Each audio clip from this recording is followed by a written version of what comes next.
ನಮಸ್ಕಾರ. GTV news ಕನ್ನಡಕ್ಕೆ ಸ್ವಾಗತ. ನಾನು ನಿಮ್ಮ ವೆಂಕಟೇಶ್.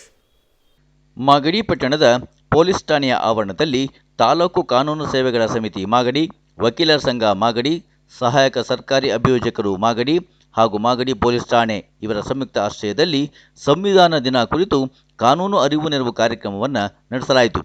ಈ ಕಾರ್ಯಕ್ರಮದಲ್ಲಿ ಪ್ರಧಾನ ಸಿವಿಲ್ ನ್ಯಾಯಾಧೀಶರಾದ ಶ್ರೀನಿವಾಸ್ KR, ಆರಕ್ಷಕ ನಿರೀಕ್ಷಕ ಗಿರಿರಾಜ್ GY, ಸಹಾಯಕ ಸರ್ಕಾರಿ ಅಭಿಯೋಜಕರುಗಳಾದ ಮುಕುಂದ G, ಉಮಾ MH, ತಾಲೂಕು ವಕೀಲರ ಸಂಘದ ಅಧ್ಯಕ್ಷ R ಸುರೇಶ್ ಹಾಗೂ ಪೊಲೀಸ್ ಸಿಬ್ಬಂದಿಗಳು ಮತ್ತು ಸಾರ್ವಜನಿಕರು ಭಾಗವಹಿಸಿದ್ದರು. ಹಚ್ಚೇವು ಕನ್ನಡದ ದೀಪ, ಹಚ್ಚೇವು ಕನ್ನಡದ ದೀಪ, ಕರುನಾಡ ದೀಪ, ಸಿರಿನುಡಿಯ ದೀಪ, ಒಲವೆತ್ತಿ ತೋರುವ ದೀಪ. ಹಚ್ಚೇವು ಕನ್ನಡದ ದೀಪ, ಹಚ್ಚೇವು ಕನ್ನಡದ ದೀಪ. ಬಹುದಿನಗಳಿಂದ ಮೈಮರೆವೆಯಿಂದ ಕೂಡಿರುವ ಕೊಳೆಯ ಕೊಚ್ಚೇವು. ತಮ್ಮೆಲ್ಲರಿಗೂ ಮೊದಲಿಗೆ ಸಂವಿಧಾನ ದಿನಾಚರಣೆಯ ಶುಭಾಶಯಗಳು. ಈ ಒಂದು ಸಂದರ್ಭದಲ್ಲಿ ತಮ್ಮೆಲ್ಲರಿಗೂ ಈಗಾಗಲೇ ಗೊತ್ತಿರೋ ವಿಚಾರವೇ ಆದರೂ ಸಹ ಮತ್ತೊಮ್ಮೆ ಇಲ್ಲೊಂದು ಈ ಪುನರ್ಮನ್ನ ಮಾಡಿಕೊಳ್ಳೋದ್ರ ಮೂಲಕ ಈ ಒಂದು ದಿನಾಚರಣೆಯನ್ನು ಆಚರಿಸುವ ಸಲುವಾಗಿ ಇವತ್ತು ಕಾನೂನು ಸೇವೆಗಳ ಮಾಗಡಿಯ ತಾಲೂಕು ಕಾನೂನು ಸೇವೆಗಳ ಸಮಿತಿ ಹಾಗೂ ವಕೀಲರ ಸಂಘ ಮಾಗಡಿ ಪೊಲೀಸ್ ಹಾಗೂ ಸಹಾಯಕ ಸರ್ಕಾರದ ಅಭಿಯೋಜಕರ ಒಂದು ಸಂಯುಕ್ತ ಆಶ್ರಯದಲ್ಲಿ ಈ ಒಂದು ಸಂವಿಧಾನ ದಿನ ಕಾನೂನು ಅರಿವು ನೆರವು ಕಾರ್ಯಕ್ರಮವನ್ನು ಆಯೋಜಿಸ್ಕೊಂಡಿದ್ದೀವಿ. ಈಗ ಸಂವಿಧಾನ ದಿನವನ್ನು 1949 ನವೆಂಬರ್ 26ರಂದು ಪ್ರತಿ ವರ್ಷ ದೇಶಾದ್ಯಂತ ಆಚರಿಸ್ಕೊಳ್ತಾ ಬರ್ತಾಯಿದ್ವಿ. ಆ ಒಂದು ಮೊದಲಿನಿಂದಲೂ ಈ ಒಂದು ದಿನವನ್ನು ಕಾನೂನು ದಿನವನ್ನಾಗಿ ಆಚರಿಸಿಕೊಳ್ತಾ ಬಂದಿದ್ದು 2015ರಿಂದ ಒಂದು ಕಾನೂನು ದಿನವನ್ನು ಈ ಸಂವಿಧಾನ ದಿನವನ್ನಾಗಿ ದೇಶಾದ್ಯಂತ ಆಚರಣೆ ಮಾಡಬೇಕೆಂದು ನಮ್ಮ ಭಾರತ ಸರ್ಕಾರ ಆದೇಶ ಆಗಿರುವುದರಿಂದ ಆ ಒಂದು ಹಿನ್ನೆಲೆಯಲ್ಲಿ ಈ ದಿನ ನಮ್ಮ ಮಾಗಡಿಯಲ್ಲಿ ಸಂವಿಧಾನ ದಿನಾಚರಣೆಯನ್ನು ಆಚರಿಸುವ ಒಂದು ಸಲುವಾಗಿ ಇದನ್ನು ಸೇರಿಕೊಂಡಿದ್ದೀವಿ. ಈ ಒಂದು ಸಂವಿಧಾನ ದಿನವನ್ನು ಆಚರಿಸುವ ಮುಖ್ಯ ಉದ್ದೇಶ ಏನೆಂದರೆ ನಮ್ಮ ಭಾರತ ಸಂವಿಧಾನದ ಅರಿವನ್ನು ಮತ್ತು ಅದರ ರೂಪರೇಷೆಗಳನ್ನು ಎಲ್ಲ ಸಾರ್ವಜನಿಕರಿಗೆ ಹಾಗೂ ಎಲ್ಲ ಮನೆಯವರಿಗೆ ಅದರ ಒಂದು ಉದ್ದೇಶ, ಅದರ ಬಗ್ಗೆ ಅರಿವು ಮೂಡಿಸೋದ್ರ ಮೂಲಕ ಜನರಿಗೆ ಜಾಗೃತಿ ಮೂಡಿಸ್ಕೊಡ್ಬೇಕು ಅಂತ ಒಂದು ಉದ್ದೇಶದಿಂದ ಈ ಒಂದು ಕಾರ್ಯಕ್ರಮವನ್ನು ಆಚರಿಸಿಕೊಂಡಿರ್ತೇವೆ. ಸಂವಿಧಾನವು ದೇಶದ ಅತ್ಯಂತ ಒಂದು ಉನ್ನತವಾದ ಕಾನೂನಾಗಿದ್ದು ಎಲ್ಲ ಕಾನೂನುಗಳ ತಾಯಿ ಅಂದರೆ ತಪ್ಪಾಗಲಾರದು. ಸಂವಿಧಾನ ಅಂತ ಹೇಳಿದರೆ ಇದೊಂದು ಸಣ್ಣ ವಿಚಾರ ಅಂತೂ ಅಲ್ಲ, ಇಡೀ ದೇಶನೇ ಇದರೊಳಗಡೆ ಸೇರಿಕೊಂಡಿದೆ. ನ್ಯಾಯಾಂಗ, ಕಾರ್ಯಾಂಗ, ಶಾಸಕಾಂಗ ಈ 3 ಅಂಗಗಳು ಈ ದೇಶದ ಬಹಳ ಪ್ರಮುಖವಾದ ಅಂಗಗಳು. ಈ 3 ಅಂಗಗಳಲ್ಲಿ ಒಂದು ಅಂಗ ವ್ಯತ್ಯಾಸ ಆದರೂ ಕೂಡ ದೇಶ ಮುಂದುವರಿಯೋದಿಲ್ಲ. ಈ 3 ಅಂಗಗಳು ಕೂಡ ಈ ಸಂವಿಧಾನದ ಕೆಳಗಡೆನೇ ಕೆಲಸ ಮಾಡುತ್ತೆ. ಯಾವುದೇ ನೀವು ವಿಚಾರ ತಗೊಳ್ಳಿ, ಉದಾಹರಣೆ ನೀವೆಲ್ಲ ಸಾರ್ವಜನಿಕರು ಇದ್ದೀರಾ, ನೀವು ಹುಟ್ಟಿನಿಂದ ಸಾಯೋವರೆಗೂ ನಿಮ್ಮ ಕಾನೂನು ನಿಮ್ಮ ಜೊತೆ ಬಂದ್ಬಿಡುತ್ತೆ. ಹೆಂಗಪ್ಪ ಹುಟ್ಟಿದಾಗಿಂದ ಸಾಯೋವರೆಗೂ ಬರ್ತದೆ ಅಂತ ಹೇಳಿದ್ರೆ, ಹುಟ್ಟಿದ ತಕ್ಷಣ ನಿಮಗೆ ಬರ್ತ್ ಸರ್ಟಿಫಿಕೇಟು, ಸತ್ತೆ ಅಂದರೆ ಡೆತ್ ಸರ್ಟಿಫಿಕೇಟ್. ಈ ಮಧ್ಯದಲ್ಲಿ ನೀವೆಲ್ಲ ಏನೆಲ್ಲ ಕಾರ್ಯಕ್ರಮಗಳು ಕೆಲಸಗಳು ಮಾಡ್ತೀರಾ, ಒಬ್ಬ ಡ್ರೈವರ್ ಇರ್ಬೋದು ಅಥವಾ ಇನ್ನೊಂದು ಉದ್ಯೋಗ ಇರ್ಬೋದು, ಬಿಸ್ನೆಸ್ ಇರ್ಬೋದು, ಅದಕ್ಕೆ ಸಂಬಂಧಪಟ್ಟ ಹಾಗೆ ಒಂದೊಂದು ಕಾನೂನು ಬರ್ತದೆ.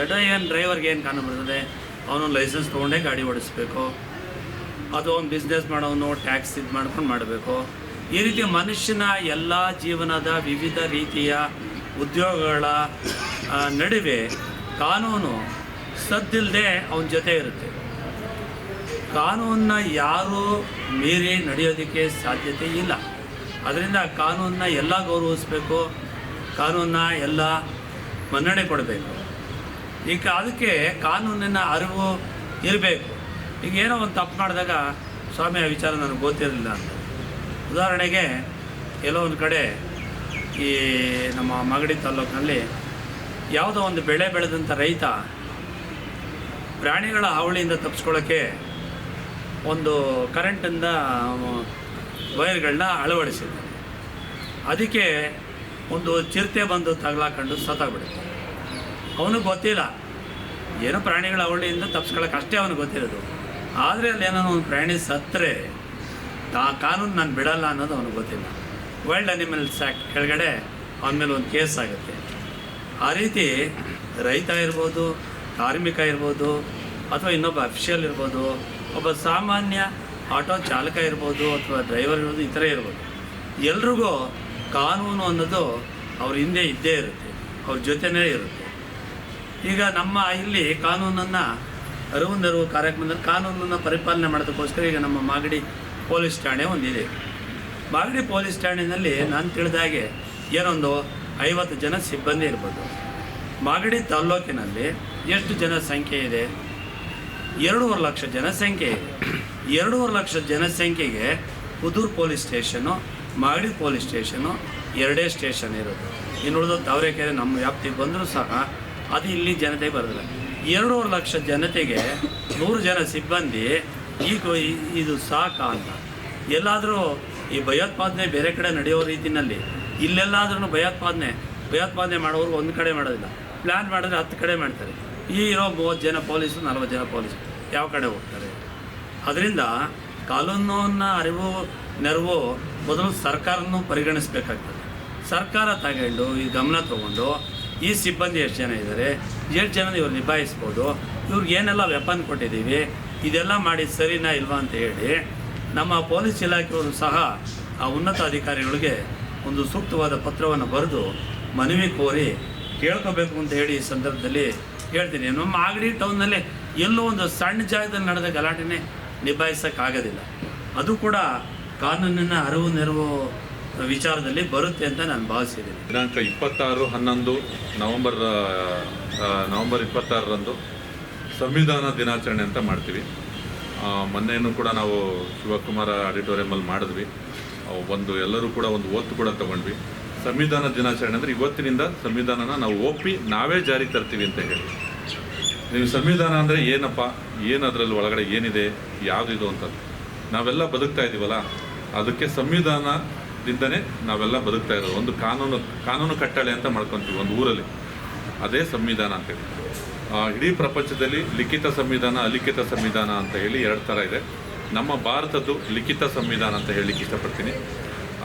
ಡಾಕ್ಟರ್ BR ಅಂಬೇಡ್ಕರ್ ಅವರ ನೇತೃತ್ವದಲ್ಲಿ ಒಂದು ಸಮಿತಿ ರಚನೆ ಮಾಡಿರ್ತಾರೆ. ಆ ಸಮಿತಿಯವರು ಎಲ್ಲರೂ ಕೂಡ ಒಂದು ಸಂವಿಧಾನ ರಚನೆ ಮಾಡಿ ಅದನ್ನು ತಿದ್ದಿ ನೂರಾರು ದೇಶಗಳನ್ನ ಅಡ್ಡಾಡಿ ಸುತ್ತಿ ಎಲ್ಲ ಕಾನೂನುಗಳನ್ನ ಓದಿ ತಿಳಿದುಕೊಂಡು ಈ ಒಂದು ಸಂವಿಧಾನನ ಬರೆದಿದ್ದಾರೆ. ಇದು ನಮ್ಮ ಸಂವಿಧಾನ ಏನಿದೆಯಲ್ಲ, ಪ್ರಪಂಚದ ಅತಿ ದೊಡ್ಡ ಸಂವಿಧಾನ ಅಂತ ಹೇಳಲಿಕ್ಕೆ ಇಷ್ಟಪಡ್ತೀನಿ. ನಮ್ಮ ದೇಶನೂ ಕೂಡ ಅತ್ಯಂತ ದೊಡ್ಡ ಪ್ರಜಾಪ್ರಭುತ್ವ ದೇಶ ಅಂತ ಹೇಳಲಿಕ್ಕೆ ನಾನು ಇಷ್ಟಪಡ್ತೀನಿ. ಏಕೆಂದರೆ ಈ ಥರದ್ದು ಡೆಮಾಕ್ರಸಿ ಮತ್ತು ಪ್ರಜೆಗಳಿಗೋಸ್ಕರ ಇರ್ತಕ್ಕಂಥ ಸರ್ಕಾರ ಆಗಲಿ ಮತ್ತು ದೇಶ ಆಗಲಿ ಎಲ್ಲೂ ಇಲ್ಲ. ನಮ್ಮದೇ ಅತ್ಯಂತ ದೊಡ್ಡ ದೇಶ. ಸಂವಿಧಾನದಲ್ಲಿ ಏನಿದೆ, ನಾವು ಪೊಲೀಸರು ಏನು ಕೆಲಸ ಮಾಡ್ತೀವಿ ಅಂತಂದರೆ, ಸಂವಿಧಾನದಲ್ಲಿ ನಿಮಗೆ ಸಾರ್ವಜನಿಕರಿಗೆ ಮೂಲಭೂತ ಹಕ್ಕುಗಳು ಅಂತ ಕೆಲವನ್ನ ಕೊಟ್ಟಿದೆ. ಅವ್ಯಾವು ಅಂತ ನಾನೊಂದು 6 ಹೇಳ್ತೀನಿ ನಿಮಗೆ ಓದಿ. ಆ ಹಕ್ಕುಗಳನ್ನು ಎತ್ತಿ ಹಿಡಿಯೋದೇ ನಮ್ಮ ಪೊಲೀಸರ ಕೆಲಸ ಮತ್ತು ಕಾನೂನಿನ ಕೆಲಸ. ನಾವು ನ್ಯಾಯಾಧೀಶರು, ವಕೀಲರು ಎಲ್ಲರೂ ಸೇರಿ ನಿಮ್ಮ ಹಕ್ಕುಗಳನ್ನು ನಾವು ಎತ್ತಿ ಹಿಡಿತೀವಿ. ನಿಮಗೆ ಯಾವ್ಯಾವ ಹಕ್ಕಿದೆ ಅಂತಂದರೆ, ಸಮಾನತೆ ಹಕ್ಕು ಅಂದರೆ ನಮ್ಮ ಭಾರತದಲ್ಲಿ ಹುಟ್ಟಿರ್ತಕ್ಕಂಥ ಭಾರತದ ಪ್ರಜೆ ಪ್ರತಿಯೊಬ್ಬರಿಗೂ ಕೂಡ ಬದುಕ್ತಕ್ಕಂಥ ಎಲ್ಲ ಸಮಾನವಾದ ಅವಕಾಶ ಇದೆ. ಎಲ್ಲರಿಗೂ ಕೂಡ ಸಮಾನವಾದ ಅವಕಾಶಗಳು ಸಿಕ್ಕು ಸಮಾನವಾದ ಜೀವಿಸುವ ಹಕ್ಕನ್ನು ಕೊಟ್ಟಿದೆ. ಸ್ವಾತಂತ್ರ್ಯದ ಹಕ್ಕು ಅಂದರೆ ಮಾತಾಡುವ ಹಕ್ಕು ಮತ್ತು ಜೀವಿಸುವ ಹಕ್ಕನ್ನು ಕೊಟ್ಟಿದೆ. ಎಲ್ಲರಿಗೂ ಅವ್ರಿಗೆ ಏನು ಇಷ್ಟನೋ ಅದನ್ನು ಮಾತಾಡ್ತಕ್ಕಂಥ ಹಕ್ಕನ್ನು ಕೊಟ್ಟಿದೆ. ನಿಮಗೆ ಏನಿದೆ, freedom of expression and speech ಅಂತೇಳಿ ನಿಮಗೆ ಜೀವಿಸುವ ಹಕ್ಕನ್ನು ಕೊಟ್ಟಿದೆ ಮತ್ತು ಮಾತಾಡುವ ಹಕ್ಕನ್ನು ಕೂಡ ಕೊಟ್ಟಿದೆ. ಹಾಗಂತ ಹೇಳಿ ನಿಮಗೆ ಮನಸ್ಸಿಗೆ ಬಂದಿದ್ದನ್ನು ಎಲ್ಲದನ್ನೂ ಮಾತಾಡೋಂಗಿಲ್ಲ. ಅದನ್ನು ಮೂಲಭೂತ ಕರ್ತವ್ಯಗಳಲ್ಲಿ ಏನು ಮಾತಾಡಬೇಕು, ಏನು ಮಾತಾಡಬಾರ್ದು ಅನ್ನೋದನ್ನು ಕೂಡ ಕೊಟ್ಟಿದ್ದಾರೆ. ಮೂರನೇದು ಶೋಷಣೆಯ ವಿರುದ್ಧದ ಹಕ್ಕು. ನಿಮ್ಮ ವಿರುದ್ಧ ಯಾರಾದರೂ ದೌರ್ಜನ್ಯ ಮಾಡಿದ್ರೆ, ನಿಮಗೆ ಶೋಷಣೆ ಮಾಡಿದ್ರೆ ಅದನ್ನು ಅದರ ವಿರುದ್ಧ ಪ್ರತಿಭಟಿಸೋ ಹಕ್ಕನ್ನು ಮತ್ತು ದೂರು ದಾಖಲಿಸುವ ಹಕ್ಕನ್ನು ನಿಮಗೆ ನೀಡಿದೆ ನಮ್ಮ ಸಂವಿಧಾನ. ಧಾರ್ಮಿಕ ಸ್ವಾತಂತ್ರ್ಯದ ಹಕ್ಕು ಅಂದರೆ ಯಾವುದೇ ವ್ಯಕ್ತಿ ಅವನಿಗೆ ಇಷ್ಟವಾದ ಧರ್ಮವನ್ನು, ಇಷ್ಟವಾದ ದೇವರನ್ನು ಪೂಜಿಸುವ ಹಕ್ಕನ್ನು ನಮ್ಮ ಸಂವಿಧಾನ ಕೊಟ್ಟಿದೆ. 5ನೇದು ಸಾಂಸ್ಕೃತಿಕ ಮತ್ತು ಶೈಕ್ಷಣಿಕ ಹಕ್ಕುಗಳು ಅಂತೇಳಿ ಅದನ್ನು ನಿಮಗೆ ಕೊಟ್ಟಿದೆ. ನಿಮಗೆ ಇಷ್ಟವಾಗತಕ್ಕಂಥ ಸಾಂಸ್ಕೃತಿಕ ಮತ್ತು ನಿಮಗೆ ಏನು ಇಷ್ಟನೋ ಅದನ್ನು ಓದ್ಬೋದು, ವಿದ್ಯಾಭ್ಯಾಸ ಮಾಡ್ಬೋದು, ಆ ಹಕ್ಕನ್ನು ನಿಮಗೆ ಕೊಟ್ಟಿದೆ. ಸಾಂವಿಧಾನಿಕ ಪರಿಹಾರಗಳ ಹಕ್ಕನ್ನು ಕೊಟ್ಟಿದೆ ನಿಮಗೆ. ಈ ಹಕ್ಕುಗಳನ್ನು ಎತ್ತಿ ಹಿಡಿತಕ್ಕಂಥದ್ದೇ ನ್ಯಾಯಾಂಗದ ಮತ್ತು ಪೊಲೀಸ್ ಇಲಾಖೆಯ ಮತ್ತು ಸರ್ಕಾರದ ಕರ್ತವ್ಯ ಆಗಿರುತ್ತದೆ. ಹಾಗಂತೇಳಿ ನಾವು ಎಲ್ಲ ಹಕ್ಕುಗಳನ್ನ ನನಗೆ ಇಷ್ಟ ಬಂದಂಗೆ ನಾನು ಮಾಡ್ತೀನಿ ಅಂತ ಇಲ್ಲ. ನಿಮಗೆ ಅಂತ ಕೆಲವೊಂದು ಮೂಲಭೂತ ಕರ್ತವ್ಯಗಳನ್ನು ಕೊಟ್ಟಿದೆ.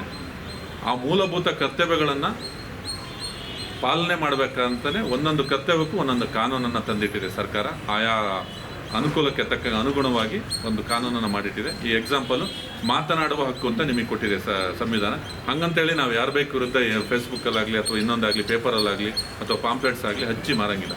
ಅದಕ್ಕೂ ಕೂಡ ಇನ್ನೊಬ್ಬರಿಗೆ ತೊಂದರೆ ಆಗದಂತೆ ನಿಮ್ಮ ಹಕ್ಕನ್ನು ಪ್ರತಿಪಾದಿಸಿ, ಅಂದರೆ ನೀವು ಬದುಕಿ ಇತರನ್ನು ಬದುಕಲು ಬಿಡಿ ಅನ್ನುವ ಈ ಸಂವಿಧಾನದ ಅಡಿಯಲ್ಲಿ ನಾವೆಲ್ಲರೂ ಕೂಡ ಕರ್ತವ್ಯ ನಿರ್ವಹಿಸ್ತಾ ಇದ್ವಿ. ಹಾಗಾಗಿ ಈಗ ನಾನೊಂದು ಧರ್ಮವನ್ನು ಅನುಸರಿಸ್ತಾ ಇದ್ದೀನಿ ಅಂದರೆ ಇನ್ನೊಂದು ಧರ್ಮಕ್ಕೆ ಅದು ನೋವುಂಟು ಮಾಡಬಾರ್ದು ಅಂತ ಹೇಳುತ್ತೆ ಧಾರ್ಮಿಕ ಸ್ವಾತಂತ್ರ್ಯದ ಹಕ್ಕು. ಇನ್ನೊಂದು ಧರ್ಮಕ್ಕೆ ನೋವುಂಟು ಮಾಡಬಾರ್ದು. ನೋವುಂಟು ಮಾಡಿದಾಗ ಆವಾಗ ಕಾನೂನು ಮಧ್ಯಪ್ರವೇಶ ಮಾಡುತ್ತೆ. ನಿಮಗೆ ವಾಹನ ಚಲಾಯಿಸುವ ಹಕ್ಕನ್ನು ಕೊಟ್ಟಿರುತ್ತೆ, ಆದರೆ ಕುಡಿದು ವಾಹನ ಚಲಾಯಿಸಬಾರ್ದು ಅಂತ ಹೇಳೋದೇ ಮೂಲಭೂತ ಕರ್ತವ್ಯದಲ್ಲಿ ಕೂಡ ಅದು ಕೂಡ ಒಂದು ಅಡಗಿದೆ. ಹಾಗೆ ಕಾನೂನು ಅರಿವು ಕಾರ್ಯಕ್ರಮ ಅಂತ ಹೇಳ್ತಾರೆ. ನೀವೆಲ್ಲರೂ ಕೂಡ ಏನು ಭಾರತ ದೇಶದ ನೆಲದ ಕಾನೂನು ಇದೆಯಲ್ಲ, ಆ ಕಾನೂನನ್ನು ಎಲ್ಲರೂ ಕೂಡ ಗೌರವಿಸಿ ಮತ್ತು ಅದನ್ನು ಅನುಕರಣೆ ಮಾಡಿ, ಫಾಲೋ ಮಾಡಿ. ಆಗ ಎಲ್ಲರೂ ಕೂಡ ಸುಭಿಕ್ಷವಾಗಿ ಜೀವನ ಮಾಡ್ಬೋದು. ಆ ಕಾನೂನು ಎಲ್ಲಿ ತನಕ ನೆಲದ ಕಾನೂನು ಇರುತ್ತೋ ಅಲ್ಲಿ ತನಕ ಮಾತ್ರ ದೇಶ ಮತ್ತು ರಾಜ್ಯ ಸುಭಿಕ್ಷವಾಗಿರುತ್ತೆ. ಇಲ್ಲ ಅಂತಂದ್ರೆ ನೀವು ನೇಪಾಳದಲ್ಲಿ ನೋಡಿದ್ರಿ, ಬಾಂಗ್ಲಾದೇಶದಲ್ಲಿ ನೋಡಿದ್ರಿ, ನೆಲದ ಕಾನೂನು ಇಲ್ಲ ಅಂದರೆ ಶ್ರೀಮಂತನೇ ಅಲ್ಲ, ಇನ್ನೊಬ್ಬನೇ ಅಲ್ಲ, ಯಾವ ವ್ಯಕ್ತಿ ಹುದ್ದೆ ಮತ್ತು ನಿಮ್ಮ ಐಶ್ವರ್ಯ ಏನೂ ಇರೋದು. ಕಾನೂನು ಸುವ್ಯವಸ್ಥೆ ಕರೆಕ್ಟ್ ಇದ್ದಾಗ ಮಾತ್ರ ಎಲ್ಲದೂ ಕೂಡ ತಂತಾನೆ ಸ್ತರಗಳು ಇರುತ್ತೆ. ನೀವು ಶ್ರೀಮಂತರಾಗಿರ್ಬೋದು ಅಥವಾ ಇನ್ನೊಂದು ನೀವು ಕೆಲಸ ಮಾಡೋದು, ಇನ್ನೊಂದು ಕೆಲಸ ಮಾಡೋದು. ಕಾನೂನು ಸುವ್ಯವಸ್ಥೆ ಇಲ್ಲ ಅಂದರೆ ಎಲ್ಲದೂ ಒಂದೇ, ಅರಾಜಕತೆ ಉಂಟಾಗ್ಬಿಡುತ್ತೆ. ನೀವು ನೇಪಾಳದಲ್ಲಿ ನೋಡಿದ್ರಿ, ಬಾಂಗ್ಲಾದೇಶದಲ್ಲಿ ನೋಡಿದ್ರಿ, ಮತ್ತು ಪಾಶ್ಚಿಮಾತ್ಯ ದೇಶಗಳಲ್ಲಿ ಕೆಲವೊಂದು ಕಡೆ ನೋಡ್ತಾ ಇರ್ತೀರ ಅವಾಗವಾಗ. ಹಾಗಾಗಿ ಕಾನೂನಿಗೆ ಗೌರವ ಕೊಡಿ. ಕಾನೂನು ಮತ್ತು ನ್ಯಾಯಾಂಗದ ಬಗ್ಗೆ ನಂಬಿಕೆ ಇಟ್ಟು ನ್ಯಾಯ ಸಿಗುತ್ತೆ, ಇಲ್ಲ ಅಂತ ಹೇಳಲ್ಲ, ಬಟ್ ನಿಧಾನವಾಗಿ ಸಿಗುತ್ತೆ. ಟೈಮ್ ಬೇಕು, ಎಲ್ಲದಕ್ಕೂ ಕೂಡ ಕಾಯಬೇಕು. ಈಗ ಕೆಲವೊಂದು ಈಗ ರಾಮ ಮಂದಿರದ್ದೇ ನೋಡಿದ್ರಿ, ಸುಪ್ರೀಂ ಕೋರ್ಟಲ್ಲಿ ಎಷ್ಟು ವರ್ಷ ನಡೀತು ಅಂತ ಹೇಳಿ. ಹಾಗಾಗಿ ಯಾವುದೂ ಕೂಡ ನ್ಯಾಯನ ದಿಢೀರಂತ ಎಕ್ಸ್ಪೆಕ್ಟ್ ಮಾಡಬೇಡಿ, ಕಾಯಬೇಕಾಗುತ್ತೆ ನ್ಯಾಯನ. ಬಟ್ ಕೊನೆಗೆ ಅಂತಿಮವಾಗಿ ನ್ಯಾಯಕ್ಕೆ ಜಯ ಸಿಗೋದು ಅಂತ ಹೇಳ್ತಾ, ನಾವು ಸಂವಿಧಾನ ದಿನವನ್ನು ಏಕೆ ಆಚರಿಸುತ್ತಿದ್ದೇವೆ ಇತ್ತೀಚಿನ ದಿನಗಳಲ್ಲಿ ಅಂದರೆ, ಫಸ್ಟು ಸಾರ್ವಜನಿಕರಾದ ನೀವುಗಳು ಅದರದ ಮಹತ್ವ ಅರ್ಥಿಕೊಳ್ಳಲಿ ಅಂತ. ಈಗ ಸರ್ಸೆಲ್ಲ ಹೇಳಿದರು, ಹಕ್ಕುಗಳು ಇದೆ, ಸಮಾನ ಹಕ್ಕು ಇದೆ, ಭೇದ ಭಾವ ಮಾಡಬಾರ್ದು, ಎಲ್ಲ ಇದೆ ಅಂತಲೂ ಅದೇ ಹೇಳಿದರು. ಹಾಗೆ ಜೀವಿಸುವ ಹಕ್ಕು ಸಹಿತ ನಿಮಗೆ ಕೊಟ್ಟಿದೆ. ಈಗ ಸರಳವಾಗಿ ನಿಮಗೆ ಹೇಳಬೇಕು ಅಂದರೆ, ನೀವು ಇಲ್ಲಿ ಇಷ್ಟು ಜನ ನಾಗರಿಕರಿದ್ದೀರ, ನೀವು ಯಾವುದೇ ಬಿಸ್ನೆಸ್ ಮಾಡ್ತಾ ಇದ್ದೀರಲ್ಲ, ಆ ಬಿಸ್ನೆಸ್ ಮಾಡೋಕ್ಕೆ ನಿಮಗೆ ಹಕ್ಕು ಕೊಟ್ಟಿರೋದು ಸಹ ಸಂವಿಧಾನ. ಈಗ ಒಬ್ಬರು ಬಸ್ ಸ್ಟ್ಯಾಂಡಲ್ಲಿ ಅಂಗಡಿ ಇಟ್ಕೊಂಡಿದ್ದಾರೆ ಅಂದರೆ ಅವ್ರಿಗೆ ಆ ಅಂಗಡಿ ಇಟ್ಕೊಳಕ್ಕೆ ಹಕ್ಕು ಕೊಟ್ಟಿರೋದು ಸಂವಿಧಾನ. ಇನ್ನೊಬ್ಬರು ಹೋಟೆಲ್ ವ್ಯವಹಾರ ಮಾಡ್ತಿದ್ದಾರೆ ಅಂದರೆ ಅದು ಕೊಟ್ಟಿರೋದು ಸಂವಿಧಾನ. ಕಾರಣ, ನಿಮಗೆ ಇಷ್ಟ ಬಂದಂತಹ ವ್ಯವಹಾರ ಮಾಡೋಕ್ಕೆ ಹಕ್ಕು ಕೊಟ್ಟಿದೆ ಸಂವಿಧಾನ. ಯಾರು ಬಂದು ನೀನು ಹೋಟೆಲ್ ಇಡಬೇಡ, ಯಾರು ಬಂದು ನೀನು ಈ ಅಂಗಡಿ ಇಡಬಾರ್ದು ಅನ್ನೋ ಹೇಳಲಿಕ್ಕೆ ಬರಲ್ಲ. ಸೊ ಹಾಗಾಗಿ ನಾವು ದಿನನಿತ್ಯ ಬದುಕ್ತಿರೋದೇ ಸಂವಿಧಾನದ ಅಡಿಯಲ್ಲಿ. ಈಗ ನೀವು ಇವತ್ತು ಮಾಗಡಿಯಿಂದ ಬೆಂಗಳೂರಿಗೆ ಹೋಗಿ ಅಲ್ಲೊಂದು ಯಾವುದೋ ವ್ಯವಹಾರ ಮಾಡಿ ಅಲ್ಲೇ ವಾಸಿಸ್ತಿದ್ದೀವಿ ಅನ್ನೋದಕ್ಕೂ ಕಾರಣವೂ ಸಂವಿಧಾನ. ಏಕೆಂದರೆ ನಿಮಗೆ ಇಡೀ ಇಂಡಿಯಾದಲ್ಲಿ ಯಾವುದೇ ರಾಜ್ಯಕ್ಕೆ ಹೋದ್ರೂ ನೀವು ಯಾಕೆ ಬಂದಿದ್ದೀರಿ ಅಂತ ಹೇಳೋಂಗಿಲ್ಲ. ಏಕೆಂದರೆ ನಿಮಗೆ ಆ ಸ್ವಾತಂತ್ರ್ಯ ಕೊಟ್ಟಿದೆ ಸಂವಿಧಾನ. ನಿಮಗೆ ಇಚ್ಛೆ ಅನುಸಾರ ಓಡಾಡಲು ಸ್ವಾತಂತ್ರ್ಯ ಕೊಟ್ಟಿದೆ. ಸೊ ಹಾಗಾಗಿ ಆ ಸ್ವಾತಂತ್ರ್ಯ ಈಗ ಯಾಕೆ ನಾವು ದುರುಪಯೋಗ ಪಡಿಸುವಂತಿದ್ವಿ. ಈಗ RS ಸರ್ ಹೇಳಿದ್ರು ಆಗಲೇ, ಮಾಗಡಿಯಲ್ಲಿ 2 ಲಕ್ಷ ಜನಸಂಖ್ಯೆ ಇದೆ, ಪೊಲೀಸ್ ಇಲಾಖೆ ಇಷ್ಟೇ. ನಮ್ಮ ಕರ್ತವ್ಯನ ಫಸ್ಟ್ ನಾವು ಪಾಲಿಸ್ಬೇಕು, ಆಮೇಲೆ ಬೇರೆಯವರಿಗೆ ದೂಷಿಸೋಣ. ಈಗ ನೀವು ಪೊಲೀಸ್ನವರು ಟ್ರಿಪ್ಸ್ ಬರೋರಿಗೆ ಹಿಡಿದ್ರೆ ಹಂಗೆ ಮಾಡ್ತಾರೆ ಹಿಂಗೆ ಮಾಡ್ತಾರೆ ಅಂತೀರ. ಟ್ರಿಪ್ಸ್ ಬರೋಕ್ಕೆ ಕಾನೂನಲ್ಲಿ ಅವಕಾಶ ಇದೆಯಾ? ಇಲ್ಲ. ಇದೆಯಾ? ಇಲ್ಲ. ಹಾಗಾದ್ರೆ ಯಾರು ಸರಿ ಆಗಬೇಕು? ನಾವಲ್ವಾ, ಸಾರ್ವಜನಿಕ. ಸರಿಯಾಗಿ ಲೈಸೆನ್ಸ್ ಇದ್ದರೆ ಪೊಲೀಸ್ನವ್ರು ಹಿಡಿತಾರಾ? ಇಲ್ಲ. ಇಲ್ಲ ಅಂದರೆ ಮತ್ತು ಅವರೇನೋ ಇದು ಮಾಡಿದ್ರು ಅಂತ ಮತ್ತೆ ನೀವು ಬೈತೀರ. ಬೇರೆಯವ್ರಿಗೆ ಬೈಯೋಕ್ಕಿಂತ ಮೊದಲು ನಾವು ಸರಿ ಆಗಬೇಕಲ್ವಾ?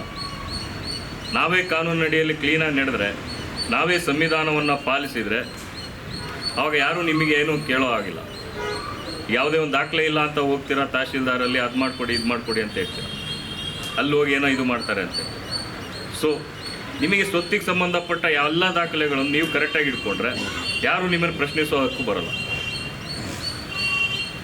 ಅಲ್ವಾ. ಈಗ ನಾವು ಬೇರೆಯವ್ರಿಗೆ ದೂಷಿಸೋ ಬದಲು ನಾವೇ ಈಗ ಹೇಳ್ತೀರ, ಎಲ್ಲರೂ ಹೇಳ್ತಾರೆ ಹೊರಗಡೆ ಕಂಟ್ರಿ ಹಂಗಿದೆ. ಯಾಕೆ ಅಂದರೆ ಅವರು ಆ ದೇಶದ ಕಾನೂನುಗಳನ್ನು ಪಾಲನೆ ಮಾಡ್ತಾರೆ. ಹಾಗಾಗಿ ದೇಶಗಳು ಆಗಿದ್ದಾವೆ. ಇಲ್ಲಿ ಟ್ರಿಪ್ಸ್ ಹೋಗಬಾರ್ದು ಅಂತ ಪಾಪ ಪೊಲೀಸ್ನವ್ರು ಹೇಳಿದ್ರು ಹೋಗ್ತೀರಾ. ಇವನ್ ಕಾಲೇಜ್ ಹುಡುಗರು ಬಿಲೋ 18 ಇಯರ್ಸ್ ಇದ್ದರು, DL ಇಲ್ಲ, ಲೈಸೆನ್ಸ್ ಇಲ್ಲ, ಆದರೂ ಡ್ರೈವ್ ಮಾಡ್ತಾರೆ. ಅವಾಗ ಹಿಡಿದಾಗ ಏನಿಲ್ಲ, ಮತ್ತು ಪೇರೆಂಟ್ಸ್ ಬರಬೇಕು, 25,000 ದಂಡ ಹಾಕಬೇಕು. ಅಲ್ಲಿ ಪೇರೆಂಟ್ಸ್ ಬರ್ತಾರೆ, 25,000 ಕಟ್ಟೋಕ್ಕಾಗಲ್ಲ ಅಂತಾರೆ. ಸೊ ಹಾಗಾಗಿ ಫಸ್ಟ್ ನಾವು ನಮ್ಮ ನೆಲದ ಕಾನೂನನ್ನು ಪಾಲಿಸಿದರೆ ಮುಂದೆ ಆಗೋತಕ್ಕಂಥ ಅನಾಹುತಗಳನ್ನು ತಪ್ಪಿಸ್ಬೋದು. ಹಾಗಾಗಿ ನಾವು ಈ ಸಂವಿಧಾನ ದಿನವನ್ನು, ಈ ಸಂವಿಧಾನದಲ್ಲಿ ಇರೋತಕ್ಕಂತಹ ಸಾರ್ವಜನಿಕರ ಹಕ್ಕುಗಳನ್ನು ತಿಳಿಸೋ ಉದ್ದೇಶಕ್ಕೋಸ್ಕರ ನಮ್ಮ ಕಾನೂನು ಸೇವಾ ಪ್ರಾಧಿಕಾರದಿಂದ ಪ್ರತಿ ವರ್ಷ ಸಂವಿಧಾನ ದಿನವನ್ನು ಆಚರಿಸ್ತೀವಿ. ಆಗಲೇ ಹೇಳಿದರು ಸರ್, ದಿನಾಂಕ 26ರಂದು ನಾವು ಪ್ರತಿ ವರ್ಷ ಸಂವಿಧಾನ ದಿನ ಆಚರಿಸ್ತೀವಿ. ಹಾಗೇ ರೀತಿ ನೀವು ನಿಮ್ಮ ಸಂವಿಧಾನದಲ್ಲಿ ಏನು ಎಲ್ಲ ಸಂವಿಧಾನದ ಆರ್ಟಿಕಲ್ಸ್ ನಿಮಗೆ ಬರಲ್ಲ, ಕೆಲವೊಂದಿಷ್ಟು ಸಂವಿಧಾನದಲ್ಲಿ ಇರುವಂತಹ ಅನುಚ್ಛೇದಗಳು ನಿಮಗೆ ಅಪ್ಲಿಕೇಬಲ್ ಆಗುತ್ತೆ. ಎಲ್ಲ ಸಾರ್ವಜನಿಕರು ಸಮಾನತೆ ಹಕ್ಕು, ಭೇದ ಭಾವ ಮಾಡುವಂಗಿಲ್ಲ, ವಾಕ್ ಸ್ವಾತಂತ್ರ್ಯ ಹಕ್ಕು. ಈ ವಾಕ್ ಸ್ವಾತಂತ್ರ್ಯ ಇದೆ ಎಂದು ಅದೇ ಹೇಳಿದ್ರಲ್ಲ, ಫೇಸ್ಬುಕ್ಕು ಇನ್ಸ್ಟಾದಲ್ಲಿ ಏನೇನೋ ಬರೆಯೋದು, ಅದು ಬೇರೆಯವರಿಗೆ ಎಷ್ಟು ನೋವಾಗುತ್ತೆ ಅನ್ನೋದು ಅದು ಯಾರೂ ತಿಳ್ಕೊಳಲ್ಲ. ಸುಮ್ಮನೆ ಈಗ ಏನು ಹೆಂಗಿದೆ ಟ್ರೆಂಡು ಅಂದರೆ, ಅವನೇನೋ ಮಾಡಿದ್ರೆ ನೀನು ವೀಡಿಯೋ ಮಾಡ್ಕೊ, ನಾನು ವೀಡಿಯೋ ಮಾಡ್ಕೊತೀನಿ, ಅಲ್ಲಿ ಬಿಡ್ತೀನಿ ಇಲ್ಲಿ ಬಿಡ್ತೀನಿ, ಅದೇ ನಡೀತಿರೋದು. ಅಲ್ಲಿ ನೋಡಿದರೆ ಆಮೇಲೆ ಇಬ್ಬರೂ ಸರಿ ಇರಲ್ಲ. ಸುಮ್ಮನೆ ವೀಡಿಯೋ ನೀನು ಮಾಡು, ನಾನು ಮಾಡ್ತೀನಿ, ವೀಡಿಯೋ ಹಾಕು, ಫೇಸ್ಬುಕ್ಕಿಗೆ ಹಾಕು, ಇನ್ಸ್ಟಾಗ್ರಾಮಿಗೆ ಹಾಕು, ಯೂಟ್ಯೂಬಿಗೆ ಹಾಕು, ಅದೇ ಆಗಿದೆ. ಫಸ್ಟ್ ನೀವು ಇಬ್ಬರು ವೀಡಿಯೋ ಮಾಡೋರು ನೀವು ಸರಿ ಇದ್ದೀರಾ, ಫಸ್ಟ್ ಅದು ನೋಡ್ಕೊಳ್ಳಿ, ಆಮೇಲೆ ಬೇರೆಯವ್ರಿಗೆ ಮಾತಾಡೋಣ. ಹಾಗಾಗಿ ಕಾನೂನನ್ನು ನೀವು ಪಾಲಿಸಿದರೆ ಆಗತಕ್ಕಂಥ ಅನಾಹುತಗಳನ್ನು ನಾವೇ ತಡಿಬೋದು. ಈ ಪೊಲೀಸ್ನವರು ಪಾಪ ಇಲ್ಲೆಲ್ಲೋ ಇರ್ತಾರೆ, ಅವ್ರಿಗೆ ಒಂದು ಕೆಲಸ ಅಲ್ಲ. ಈಗೆಲ್ಲೋ ಆಗೋದನ್ನು ಅವರೆಲ್ಲಿ ತಡಿಲಿಕ್ಕಾಗುತ್ತೆ? ಈಗ ನೀವು ಇಲ್ಲಿದ್ದೀರಾ, ನಿಮ್ಮ ಮನೇಲಿ ಏನಾಗುತ್ತೆ ಅಂತ ನಿಮಗೆ ಗೊತ್ತಿದೆಯಾ? ಇಲ್ಲ. ಈಗ ಇಲ್ಲಿರೋ ಪೊಲೀಸರಿಗೆ ಪಾಪ ಇನ್ನು 15 ಕಿಲೋಮೀಟ್ರ್ ಯಾವುದೋ ಜೂರಿಸ್ಟಿಕ್ಷನಲ್ಲಿ ಇರೋದು, ಅಲ್ಲಿ ಹೊಡೆದಾಡಿದ್ರೆ ಹೆಂಗೆ ಗೊತ್ತಾಗುತ್ತೆ? ಈಗ ಹೆಚ್ಚು ಕಮ್ಮಿ ಜಾಸ್ತಿ ಬರೀತಿರೋದು ಮಾಗಡಿಯಲ್ಲಿ ನಾನು ಕಂಪ್ಲೇಂಟ್ ಮಾಡಿ ಅಣ್ಣ ತಮ್ಮಂದ್ರದ್ದೆ ಹೊಲಕ್ಕೆ ಗಲಾಟೆ ಮಾಡೋದು. ಒಂದೊಂದು ಗುಂಟೆಗೆ ಏನಿದೆ ಅದರಲ್ಲಿ? ಎಲ್ಲ ಬರೀ ಕೌಂಟರ್ ಕೇಸ್ ಹಾಕೋದು, ಅಣ್ಣ ತಮ್ಮಂದ್ರೆ ಬರೋದು, ಕಂಪ್ಲೇಂಟ್ ಕೊಡೋದು, ದೂರು ಕೊಡೋದು. ನನಗೆ ಹೊಡೆದ ಬರೀ ಗಲಾಟೆ ಇದೆ ಜಮೀನಿಗೆ ಅಲ್ವಾ? ಏನಾರು ತಗೊಂಡು ಹೋಗ್ತೀವ? ಆಯ್ತು, ಅಣ್ಣ ಏನಪ್ಪ ನೀನು 1 ಗುಂಟೆ ಜಾಸ್ತಿ ಇಟ್ಕೊ. ನೀವೇ ಅನುಸರಿಸ್ಕೊಂಡು ಬಾಳಿದರೆ ಖುಷಿಯಾಗಿರ್ಬೋದು ತಾನೇ? ಅದು ಬಿಡ್ತೀರಾ, ಅಣ್ಣನೂ ಪೊಲೀಸ್ ಸ್ಟೇಷನಿಗೆ ಅಲ್ದಾಡಿಸ್ತೀರಾ, ತಮ್ಮನ್ನು ಪೊಲೀಸ್ ಸ್ಟೇಷನ್ನು, ತಮ್ಮನ ಜೊತೆ ಅವ್ರ ಹೆಂಡ್ತಿನೂ ಬರಬೇಕು, ಅವ್ರ ಮಕ್ಕಳು ಬರಬೇಕು, ಮತ್ತು ಕೋರ್ಟಾಗಿ ಎಲ್ಲರೂ ಅಲ್ದಾಡಬೇಕು. ಸೊ ಹಾಗಾಗಿ ನಿಮಗೇನು ಕಾನೂನು ಇದಾವಲ್ಲ ಅದನ್ನು ಸರಿಯಾಗಿ ಪಾಲಿಸಿ, ಹಾಗೂ ಅದನ್ನು ಪಾಲಿಸಿದರೆ ನಮ್ಮ ಈ ಸಮಾಜದಲ್ಲಿ ಆಗೋತಕ್ಕಂತಹ ಅಪರಾಧಗಳನ್ನು ನಾವು ಕಡಿಮೆ ಮಾಡ್ಬೋದು. ಈಗ ಎಷ್ಟೋ ಜನ ಯೂತ್ಸ್ಗಳು ಬೈಕ್ಗಳು ವಿತೌಟು DL ಎಲ್ಲ ಓಡಾಡ್ತಾರೆ. ನಮಗೆ ಅದೇ ಕಂಪ್ಲೇಂಟ್ ಬರೋದು, ಕಾಲೇಜುಗಳಲ್ಲೆಲ್ಲ ಟ್ರಿಪ್ಸ್ ಹೋಗ್ತಾರೆ, ಇದು ಮಾಡ್ತಾರೆ. ಈಗ ನಿಮಗೆ 25,000 ಕಟ್ಟೋಷ್ಟು ಕೆಪಾಸಿಟಿ ಇದೆಯಾ? ಇಲ್ಲ. ಕಟ್ಟೋದು ಯಾರು? ನಿಮ್ಮ ತಂದೆನೇ. ನಿಮ್ಮ ತಂದೆಯವ್ರು ಕೂಲಿ ಮಾಡ್ತಿದ್ರೆ ಅವರೆಲ್ಲಿಂದ ತರ್ತಾರೆ?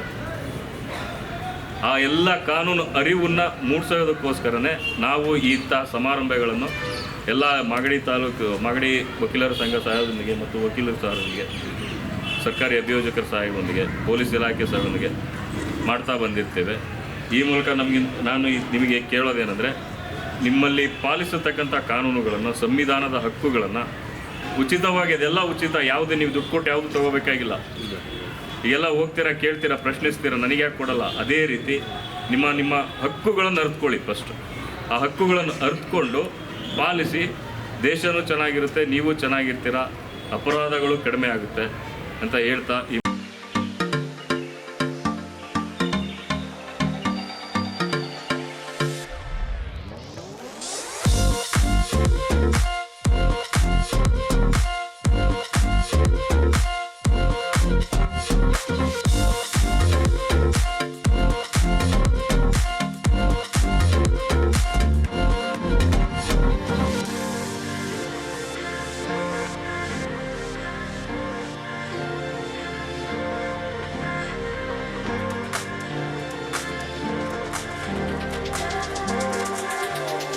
ಇದು ಇವತ್ತಿನ ಮಾಗಡಿಯ ಸುದ್ದಿ ಸಮಾಚಾರ.